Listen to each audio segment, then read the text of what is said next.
Hello សួស្តីអ្នកទាំងអស់គ្នាថ្ងៃនេះដែរគឺខ្ញុំនាំអារម្មណ៍អ្នកទាំងអស់គ្នាមកទស្សនាវីដេអូបែបស្រុកស្រែដែលខ្ញុំថតសកម្មភាពរឹកខ្យងនៅស្រុកស្រែណាហើយទៅអ្នកទាំងអស់គ្នាមើល view ទេសភាពស្រស់ស្អាតមែនទែនអូខេតើឥឡូវកុំឲ្យខាត់ពេលវេលាយូរយើងទៅទស្សនាវីដេអូរឹកខ្យងទាំងអស់គ្នា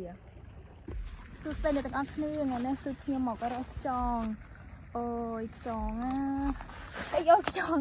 យ៉ាល្អដួលខ្យងស្រុកស្រែអ្នកទាំងអស់គ្នាហើយមើលបង្ហាញខ្យងឲ្យគេមើលទីមើលនេះអ្នកទាំងអស់គ្នាខ្យង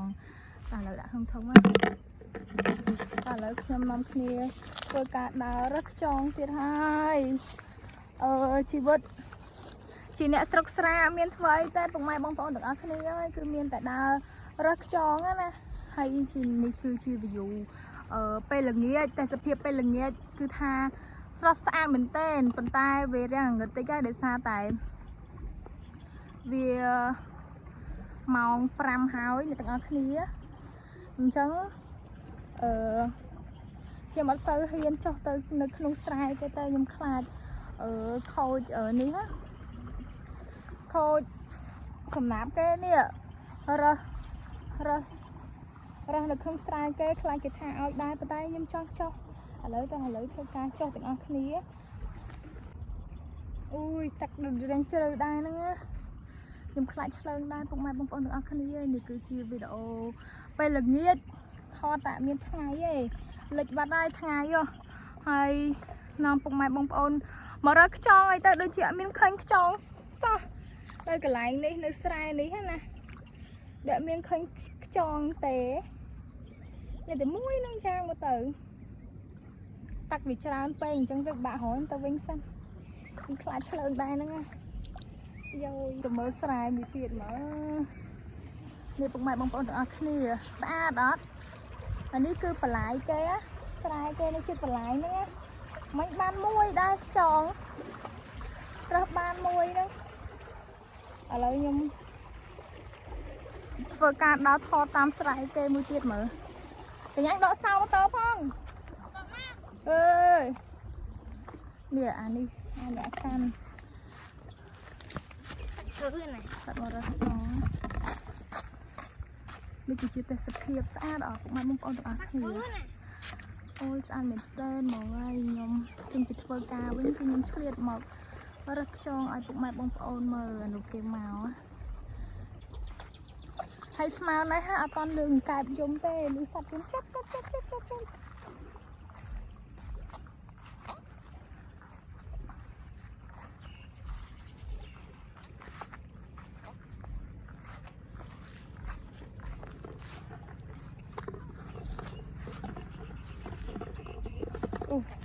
អូរកចងឃើញទៅកប៉ង់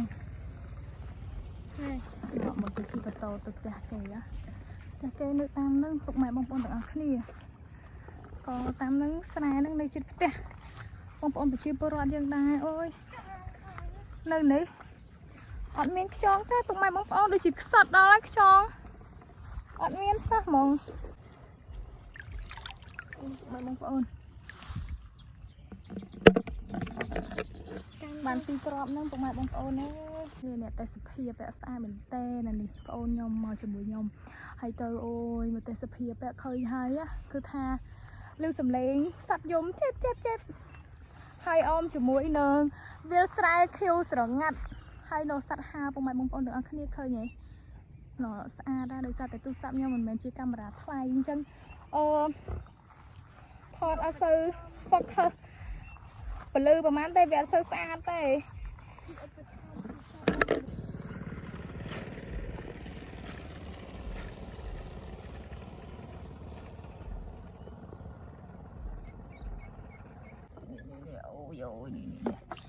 អូយនេះខ្យងស្រែពិតហ្មងពុកម៉ែបងប្អូននេះ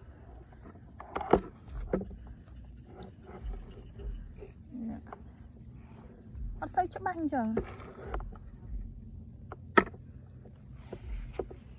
ខ្ញុំអត់សូវហ៊ានចុះតាក់ទេពុកម៉ែបងប្អូនដោយសារតែខ្ញុំខ្លាចឆ្លើងជាមួយខ្ញុំធ្វើវីដេអូសាក្រោយខ្ញុំនឹងតាំងចិត្តថាខ្ញុំចុះស្រែបាន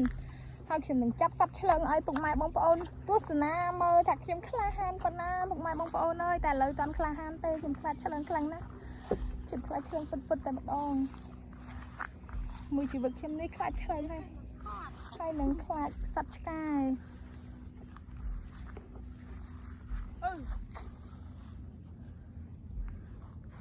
ខ្យងមែន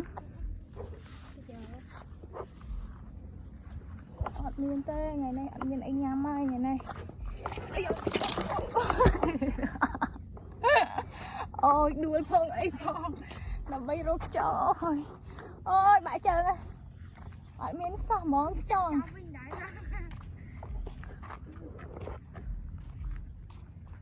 អត់មានទេខ្យងពុកម៉ែបងប្អូនអើយចាប់ហើយខ្យងអត់មានសោះហ្មងណា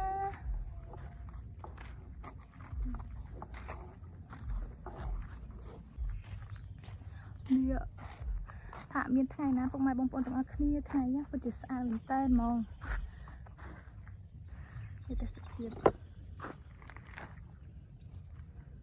ស្អាតដល់ពុកម៉ែបងប្អូនទាំងអស់គ្នាតែសុខភាពវាលស្រែ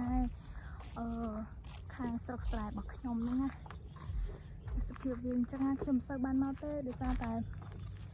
អត់សូវហ៊ានមកគឺថាស្ងប់ស្ងាត់ល្អមែនតើហ្មងមករកខ្យងតែអត់មានខ្យងដឹងធ្វើម៉េចទេអញ្ចឹងវីដេអូហ្នឹងប្រហែលជាជម្រាបលាពុកម៉ែបងប្អូនទាំងអស់គ្នាតែប៉ុណ្្នឹងហើយដោយសារតែរកខ្យងអត់បានទេពុកម៉ែបងប្អូនអើយចាំទស្សនាវីដេអូក្រោយៗទៀតខ្ញុំនឹងទៅកន្លែងណាដែលមានខ្យងច្រើនខ្ញុំនឹងថតឲ្យពុកម៉ែបងប្អូនទស្សនាមើលតែថ្ងៃនេះហ่ะឲ្យពុកម៉ែបងប្អូនមើលទៅទេសភាពវាលស្រែសិនទៅអត់មានអីទេពុកម៉ែបងប្អូនគឺដដែលទេទេសភាពវាលស្រែសូមខន្តីអភ័យទោសផងពុកម៉ែបងប្អូនសម្រាប់ការនិយាយរបស់ខ្ញុំយ៉ាងលេបឡប់បន្តិចហើយប៉ុន្តែខ្ញុំសង្ឃឹមថាពុកម៉ែបងប្អូននឹងគាំទ្រវីដេអូខ្ញុំហើយពុកម៉ែបងប្អូនទស្សនាវីដេអូខ្ញុំហើយកុំភ្លេចចុច Subscribe